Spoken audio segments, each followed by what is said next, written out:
Many thanks for joining us. We begin all the way in Tana River, and President Uhuru Kenyatta has lifted the dusk to dawn curfew in Tana River County almost 1 year after it was imposed by former President Mwai Kibaki on the 10th of September 2012. However, the president did not issue land titles in Tana River as expected until underlying issues between the Orma and the Pokomo are resolved. This comes even as Uhuru ordered a thorough audit of irregularly allocated land, which has been the genesis of much acrimony at the coast. KTN's Wilson Buru begins our Saturday night coverage with the president's tour of the coastal Kenya. The government had first planned to give out 60,000 title deeds to landowners in the coastal region's 6 counties. New developments, however, have made Tana River County an exception for now. Hapa Tana River hatukuweza kuanzisha hiyo safari kwa sababu ya mambo kadhaa ambayo tayari imetajwa. Majaliwa ya Mwenyezi Mungu tuweze kurudi hapa baada ya miezi 6 tukiwa na hiyo vyeti, wananchi waweze kupata haki yao, waweze kuendelea na maisha yao. There were fears that if title deeds were issued, it would cause more tension between the Orma and Pokomo communities, given that land and access to water resources are the main reasons the two communities clashed sporadically in 2012 and early 2013. Na waomba wenzangu, tuwe na amani. Tukiwa tunasema hivyo, msifikiri tumesahau ya kwamba zaidi ya wananchi wetu 200 walipoteza maisha katika eneo hili. Kweli uongo? Tukirudi tena kwa mambo ya vita, msilaumu serikali kwa vile naye serikali itafanya. The president was speaking in Hola, Tana River County, where he also lifted a year-long dawn-to-dusk curfew that was meant to contain the security situation in the area. Earlier, the president was in Lamu, where he learned that there are individuals in the county who own hundreds of acres. Na hata wakichukua jameni, wewe unakuja kwa mtu na unakula chakula zaidi kushinda mwenyewe. Sasa mtu mmoja, hata uwe ni wa kutoka mahali gani, hata uwe na pesa kiasi gani, inawezekanaje mtu mmoja apatiwe ekari 200,000, mwingine 50,000, mwingine 10,000? Hiyo ni Kenya gani? Mimi nauliza waziri, uhakikishe umeanza hiyo audit ya mambo hiyo ya ardhi. Ukipata ya kwamba mambo haya ambayo yamesemekana ni ya ukweli na kuna ukora ambayo imefanyika, wewe unajua kazi yako. The audit ordered by the president will see irregular land allocations in Lamu County cancelled. The president distributed 2,000 title deeds to local landowners. Wilson Buru, KTN. So as President Uhuru Kenyatta issued his orders on auditing of land allocation at the coast, CORD leaders criticized him and his deputy William Ruto for what they called usurping the role and mandate of the National Land Commission. That story is coming away in just a few minutes. Now, a week ago, Africa crowned Delish Matthews winner of the last Big Brother Africa season. And with the victory, her home country, Namibia, shared the spotlight. Now it appears that Delish's father is a Kenyan man who left Namibia just before she was born. Delish has never come face to face with her father, and even as she celebrates her victory, questions abound as to the whereabouts of her Kenyan father. Take a look. For a straight 91 days, Delish Matthews endeared herself to TV viewers across Africa, being saved from eviction by the voting public several times. I think I'm using my flirting skills as my chase. In the end, she was the last woman standing when the last cycle of Big Brother Africa came to an end. In a contest pitting contestants from various countries against each other, the 22-year-old woman from Namibia took the crown, walking away with a grand prize, about 24 million shillings. Amazing. And while Kenya's 2 contestants were eliminated from the show earlier on, Kenya may now be able to stake its claim to the winner, or can it? According to a Namibian newspaper, Delicia's father is in fact a Kenyan soldier who went to Namibia in 1989 as part of a peacekeeping mission. The Informant newspaper quotes Delicia's mother, Selma Pashukeni, as saying that the soldier she names as Abdi Guyo was part of the United Nations Transition Assistance Group deployed from April 1989 to March 1990 in Namibia to monitor the peace process and the first elections. Delicia's mother told the newspaper that she was 8 months pregnant when Guyo left the country and the couple tried to stay in touch. A quote attributed to Delicia's mother in the publication reads, "We often wrote letters to each other for a few months after he left, and then responses from him stopped, despite the fact that I kept on writing. Later, I also stopped writing." Consequently, Delish has never seen or met her real father. Her mother says she would be delighted to meet her biological father. She has missed out on so many things that normal children do with their fathers. When asked what she would do with the money she won, Delish said after a tumultuous childhood, she intended to use it to build her family a house in which they could all live comfortably, putting the past behind them. But Abdi Guyo is a missing part of the puzzle that is yet to be unraveled. Wilkis Anyabwa, KTN. Let's see how that story goes and if indeed she will be able to meet her biological father. Police in Narok have arrested a middle-aged woman over allegations of extorting money from unsuspecting well-wishers while posing as a stranded Catholic nun. She allegedly claimed she was on an official Catholic mission but was stranded, hence seeking assistance to enable her get back to the convent. Here's the story. Joseph Waithaka can confess that sometimes a kind gesture may be taken advantage of, but a wrong intention may hurt someone, but not everyone.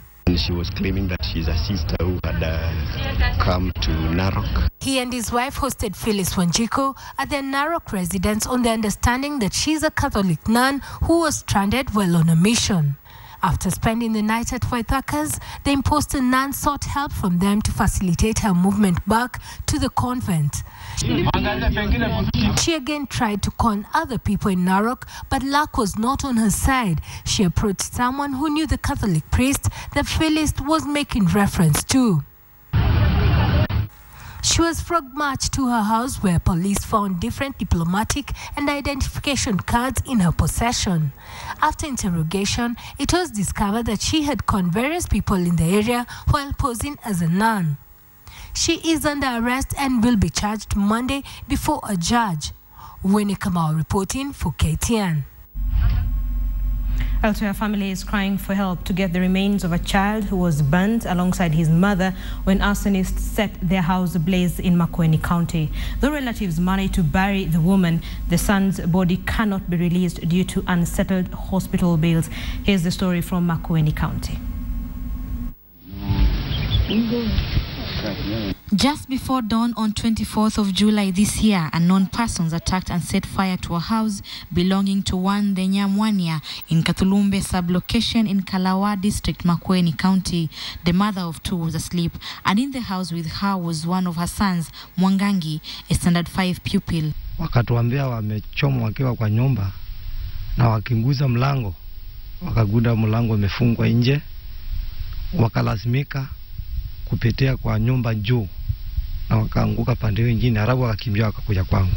The mother, Ndenya, died a week later on the 2nd of August, and her son died 10 days after her on 12th of August. The then 40-year-old woman died while undergoing treatment at the Kenyatta National Hospital and was buried almost immediately as her son fought for his life, hanging on for one more week after his mother passed on. As fate would have it, one of her sons, Kativu Ndenya, a standard 8 pupil, escaped the tragedy because he was away in his grandmother's house. Now Kativu and his grandmother wring their hands helplessly as they wonder how to bury the young Mwangangi, whose body still lies at the morgue due to unsettled bills. Vitabu vimechomeka, chakula chote kimechomeka, hata hivyo sina chochote. Mavazi yote yamechomeka, sijui nielekee wapi. They also wonder if the arsonists who torched their house would ever be brought to book. The International Criminal Court will next week decide on the fate of Kenya's top two leaders, President Uhuru Kenyatta and his deputy William Ruto, when the court deliberates on the trial schedule of Uhuru at a status conference set for Friday. Already, the ICC has slapped his deputy William Ruto with a 3.5-week mandatory period to appear at The Hague before taking any break. The status conference will also determine Uhuru's request to be allowed to attend his trial through a video link. It is a conference that determines whether the country would have a power vacuum at any point of the trials. Here is Samogina with more details. Kenya. President Uhuru Kenyatta's ICC trial schedule will be set next week during his case status conference. The sitting schedule is part of the agenda of the status conference scheduled for Friday next week at the ICC. Also to be discussed is the request by President Uhuru Kenyatta to be present through his trial that kicks off on November 12th via video link.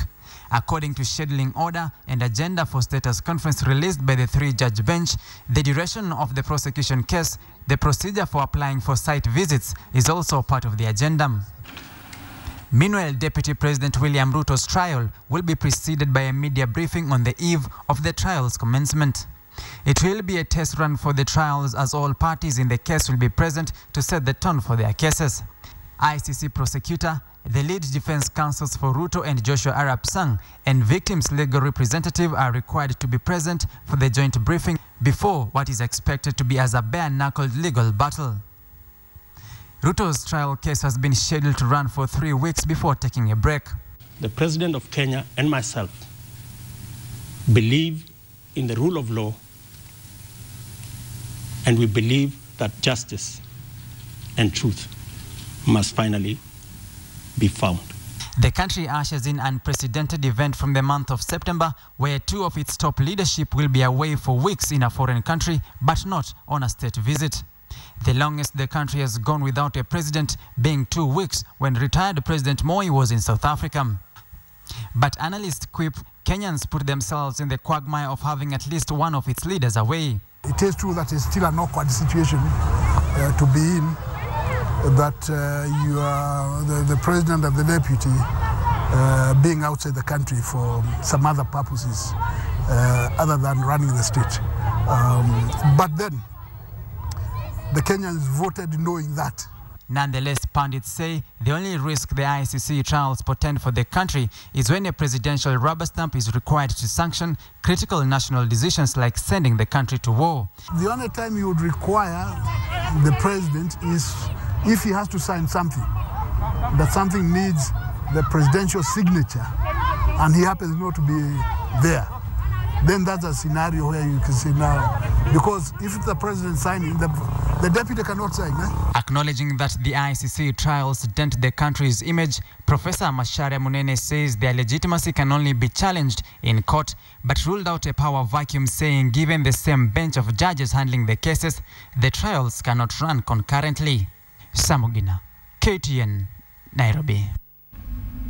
Hundreds of families from Boma Estate in Uasin Gishu County were earlier today evicted from their houses after bulldozers hired by a private developer demolished their homes. The bulldozers brought down several houses before the area leaders, led by Uasin Gishu Governor Jackson Mandago, stopped the demolition, saying his office was not aware of the exercise. The land has in the past been used as a livestock auction center. It is alleged that a private developer grabbed the land, sold it to PCA Church, after which the court, through the church, issued the eviction order in order to allow the construction of a church.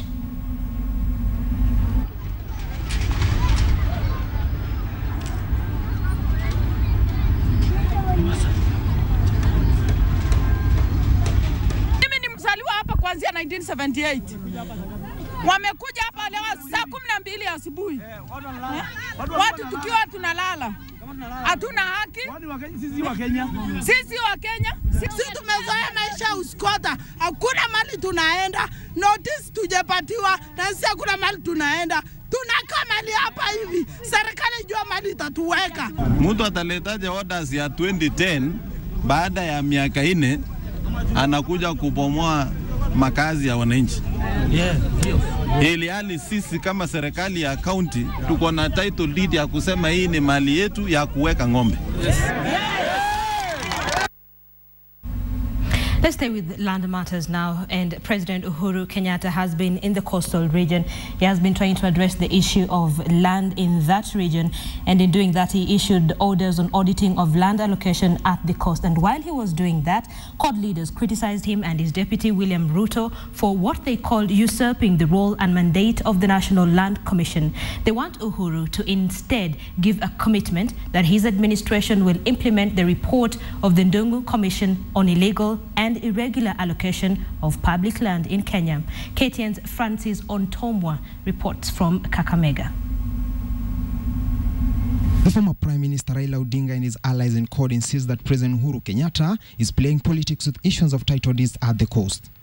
Raila and Senator Wetangula slammed Uhuru over the crash program to issue some 60,000 title deeds to coastal residents, saying the head of state had hijacked the mandate of the National Land Commission.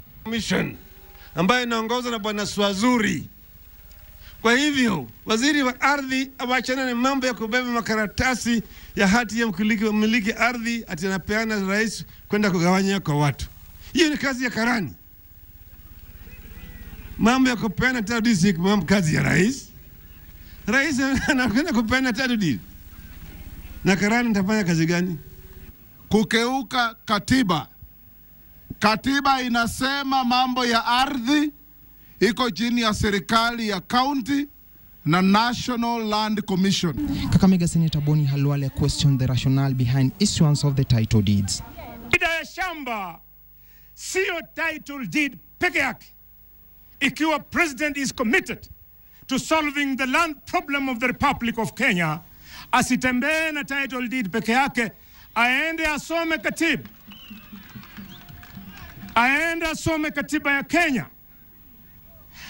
ambaye inasema yule ambaye ako na shamba ambayo hakupata kwa njia ambayo ni halali, katiba inasema hiyo shamba ichukuliwe irudishwe kwa umma. The leaders were speaking in Butera constituency during the homecoming party of area lawmaker Andrew Toboso of the Orange Party. Other leaders who attended the occasion included Siaya Senator James Orengo, among other leaders. Francis Ontomwa, KTN Kakamega. Now, when any police officer completes his or her training to join the force, they take an oath to protect the life and property of the citizens. But what if the officer carries out executions without due process? The Anti-Terror Police Unit is such an example. And though the unit disguises itself to be in the forefront in the war on terror, they have become a unit that has left many children, orphans, and women widows by executing terror suspects in cold blood. In an investigation that took more than 4 months, our investigative desk lays bare the thread of killings and illegal renditions carried out in the name of fighting terror.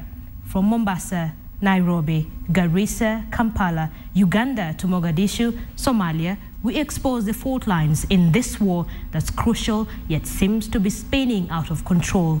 It seems the executioner is a call away. Join us for the inside story and Disho Pevo tomorrow and Monday night, that is 7 p.m. and 9 p.m. with John Alan Namu and Mohammed Ali. Of course, the Standard newspaper will also carry a 5-part series starting Monday titled Terrorism of this State.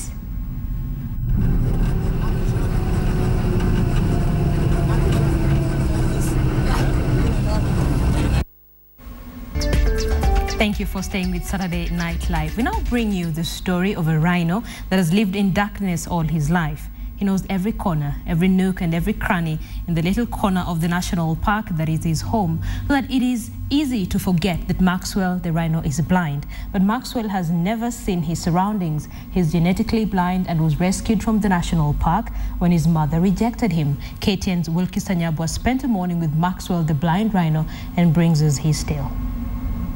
Sign warns visitors against intruding into Maxwell's enclosure and taking liberties with him. Here in this enclosure, Maxwell the Rhino is king. He knows every corner and finds his way around easily. From the watering hole, to the mud bath, to the feeding trough. Pacing from one to the other with such certainty of their location, it may not seem like an impressive feat until one learns that Maxwell is blind. Kenya Wildlife Service rangers found the rhino wandering around in the Nairobi National Park 8 years ago. He was just 3 months old. And he was found alone, but the rangers knew where the mother was and reintroduced him to the mother. But came the next day, he was found alone again. Then they reintroduced him to the mother. Then came the next day, he was found alone. For the third time, when they found him alone, we were conducted to find out what was happening. His mother had abandoned Maxwell, and it now fell to KWS Rangers to rescue him and take him to the David Sheldrick Wildlife Center that sits on a corner of the park. On the process of rescuing him, we discovered that he was knocking himself in the bushes. He didn't know where to go. He didn't see where to go. And so that's how we realized he was blind. A team of veterinary doctors examined Maxwell and drew the conclusion that cataracts in his eyes had caused the blindness. They carried out an operation, but it did not have the desired effect. Maxwell remained blind. Just before a second operation, a South African veterinary doctor offered a different opinion. Just before the operation, just with the use of the ultrasound machine, he proved that this rhino is genetically blind. He can't see, no operation can fix him, and nothing can be done. Rhinos generally have poor sight and mostly rely on their hearing. Maxwell isn't the only blind rhino in the country. This year, a blind rhino, Nikki, was born in the Lewa Conservancy. Nikki's blindness is, however, attributed to cataracts. Their blindness makes them easy targets for poachers, but the fact that they are territorial creatures means they cannot survive out in the wild. So we could not release him back into the world because they are territorial and he needs to fight for his territory. And since he can't see, if you release him, the other boys will fight him to death. It is also unlikely that Maxwell will ever mate with another rhino. Before they met, the bull and the female have to fight, and the bull has to win. If the bull doesn't win, then there's no mating. So they all go different ways. So he's not lonely being alone because they're naturally solitary animals. Maxwell's enclosure shall soon be expanded to meet his changing needs as he grows older. Rhinos are expected to live for 35 to 40 years, and as the changes occur, so Maxwell will have to learn the new layout of his home over and over again. Just as a blind person in his own house, he knows these things slowly by slowly, walking around, encountering them, and finding them there every now and then, and maybe memorizing the distance from one area to another where the other things are. Maxwell knows every corner of this enclosure. It is his kingdom, and he has lived here for 8 years already. Given that he is blind and cannot be turned out into the wild, he will be spending the rest of his life here. Wilkes Anyabwa, KTN, at David Sheldrick's Wildlife Trust in Nairobi. Well, she is now officially and truly taken. Family and friends of gospel songbird Amy Kosgei and Apostle Anselm Madubuko from Revival Assembly Church, Nigeria, gathered at the Windsor Golf Club in Nairobi to witness the two exchanging marriage vows. At the colorful wedding ceremony, the two were joined together amid a rich display of fashion from the Western African nation and Fashion Kenya. 2 days ago, Amy Kosgei held a traditional wedding ceremony in Nakuru. The two are also expected to hold a similar wedding in Nigeria later.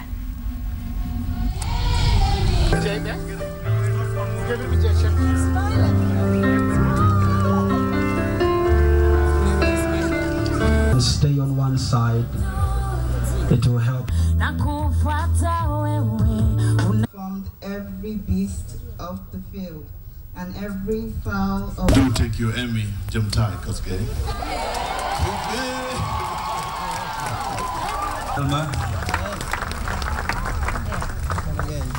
Symbol of my love and commitment to you. With my body, with my body, I honor you. May the peace of God.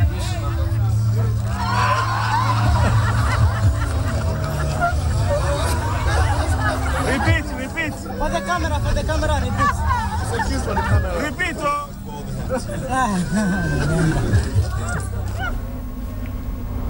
Beautiful wedding, I must say. As well, 20 families in Nairobi's Kiambu area surrendered houses to their rightful occupiers after forcefully staying in the houses without paying rent since the post-election violence of 2007 and 2008. Tenants whose landlords were from an opposing community refused to remit their rent after fighting and displacement triggered by the disputed presidential results of 2007 election. Take a look. One of the groups that were most affected by the 2007-2008 post-election violence were the slum dwellers, where people of different ethnic backgrounds could not see eye to eye after the polls. The situation led to some residents to refuse to pay rent to landlords and forcefully took over the houses. We have all that record with us. Nani ako kwa nani, nani ako kwa nani, nani ako kwa nani. Ili mtuambie, hawa watu wanazidi kukaa tu. Years later, and some still live in houses that do not belong to them. However, frustrated landlords can now breathe a sigh of relief after several organizations came together to end their plight through an initiative dubbed Kenya Tuna Uwezo. Grace Wanjiru has failed to collect rent from her house since December 2007. Kwa hivyo funguo ndio hii ya nyumba yenu. Nimeshukuru kwa sababu ya Wamarwa na bibi yake kwa sababu ya kurudisha mali yangu. The initiative, which aims to promote peaceful coexistence between communities and resolving grievances of informal settlements, will also conduct the same exercise in Korogocho, Mathare and Kibera, which were worst hit by the post-2007 poll violence. Najma Ismail, KTN. And now we take you to Kakamega County, where residents are accusing the county government of failing to provide for proper disposal of garbage, resulting in the dumping of waste at an irregular dump site, which has now become a serious environmental hazard. KTN's Francis Ontomwa has the details. Perched a few meters from the famous gold mines of Rostaman on the outskirts of Kakamega town is a mountainous dumping site that is causing sleepless nights to those living around it. The acrid stench that emanates from this dumping site and the mountain of piling wastes are unbearable. Mary Isabella, a resident, says here all manner of waste is dumped, from sharp objects, poisonous elements, and sometimes even bodies of infants. Saidie itakataka itolewa hapa, kama kuna site ingine, dumping site ingine inaweza pelekwa sawa, lakini tumechoka na magonjwa, tumechoka na kila kitu. Tafadhali serikali tusaidie. Wastes and garbage from Kakamega town and its environs are deposited here by authorities, oblivious of the health risks and physical dangers posed to locals. Andrew Luvembe feels the county government is insincere in the affair. This dump site is very close to the town center. There are kids that are suffering because of this dump site.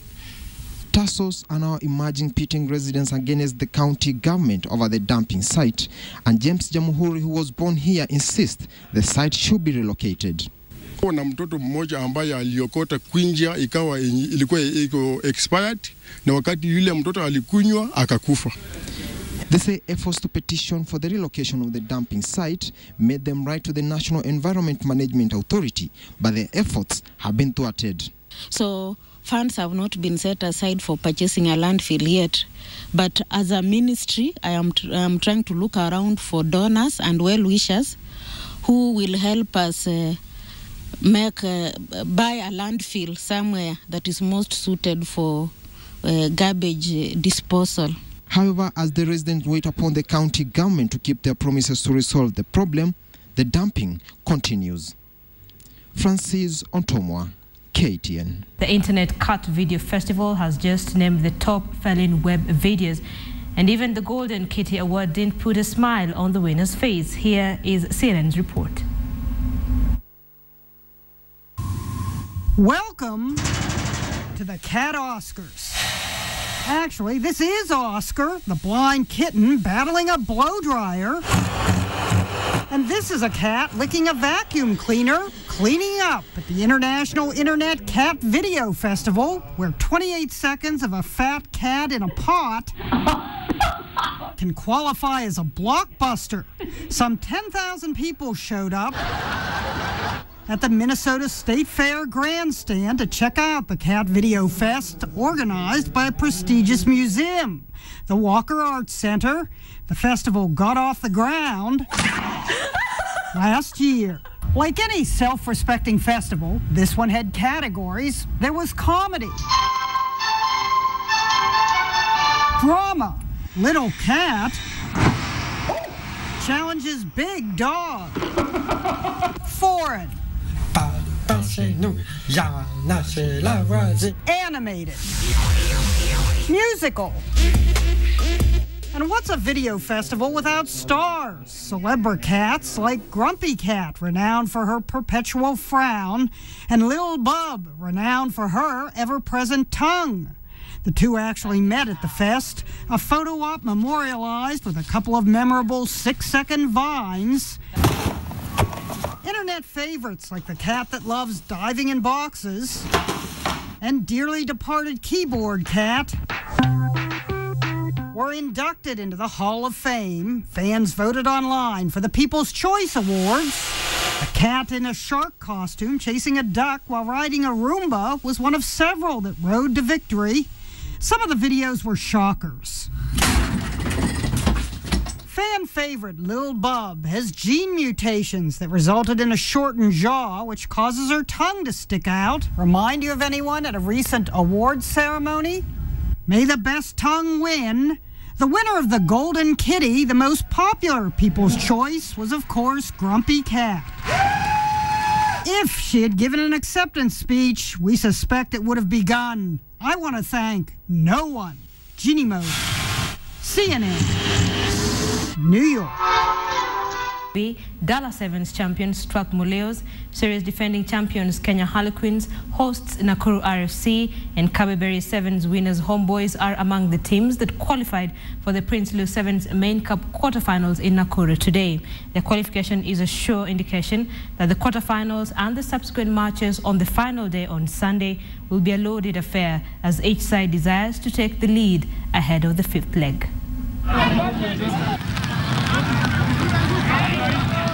The opening day of the fourth leg of the Safaricom Rugby Sevens favored the season teams. Hosts Nakuru FC used the home support to torment their visitors. They opened their account against Mombasa FC, and the score was meant to scare everyone who later came their way as they registered a resounding 54-0 win. The hosts will face off with Driftwood winners KCB in the Main Cup quarters tomorrow. Series defending champions Kenya Harlequins were also in a winning mood. The first victory 29-10 against Kisumu RFC ensured they also placed themselves in good stead to winning the title in Nakuru. But they have the neighbors and rivals Impala to beat in the quarterfinals tomorrow. Impala started off against Eldoret RFC and they tore them apart 24-14.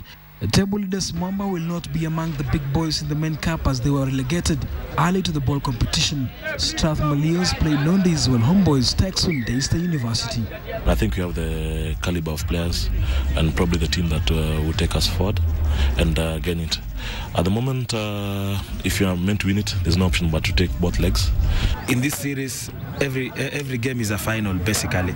Even the small teams have, the so-called small teams have basically stepped up the game. If we win this one, the mathematics will take care of itself next week. Should any of the three winners in the opening three legs emerge victorious in Nakuru, then that team is likely to leave the title this year. But as it is now, the title chase remains wide. Nicholas Mudimba, KTN Sports. Let's look at rally now. Kaltunda returned to deny KCB KNRC Rally Series leader Baldev Chaga an early victory when he won the sixth leg. The KCB Mobi Bank Kisumu Rally in Chemase today. Today's event, organized by the Equator Club, was reduced to a two-horse race between Tundo and Ian Duncan after series leader Chaga was slowed down by a tire puncture 5 kilometers into the opening competitive Section 1 in Chepsweta. Baldev Chaga was the driver to beat in Kisumu during the sixth round, the KCB Mobi Bank Rally. But all was well in the opening competitive stage until a tire puncture came as a relief for the chasing group, which had Tundo and Ian Duncan.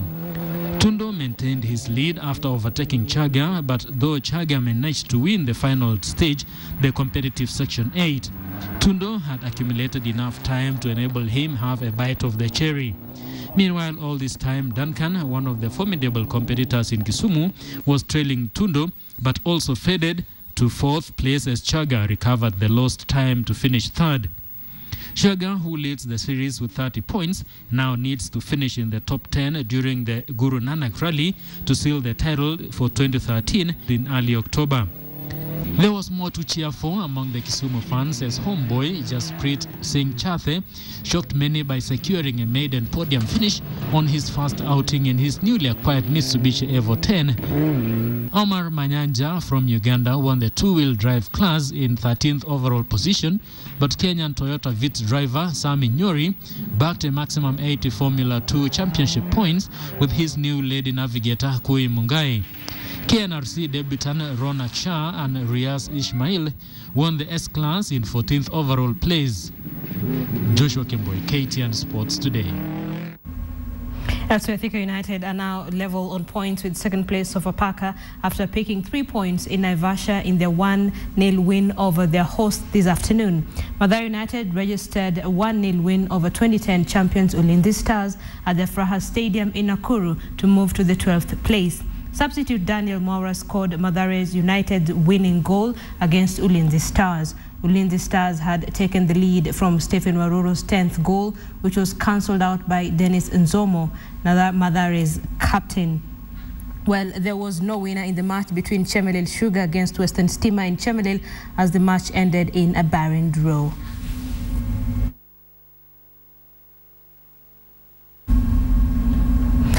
Mahesh Patel is the winner of the Standard Gold Classic Series held in Thika today. Thika and Ruiru Golf Club member was in a class of his own today as he registered his first victory of the year at the Par 72-18 Hole Club. The 62-year-old Patel said his victory has inspired him and will take part in most of the tournaments supported by the Standard Group this year. He scored 21 Stapleford points in the first 9 and added another 23 in the reverse for a total of 44 points.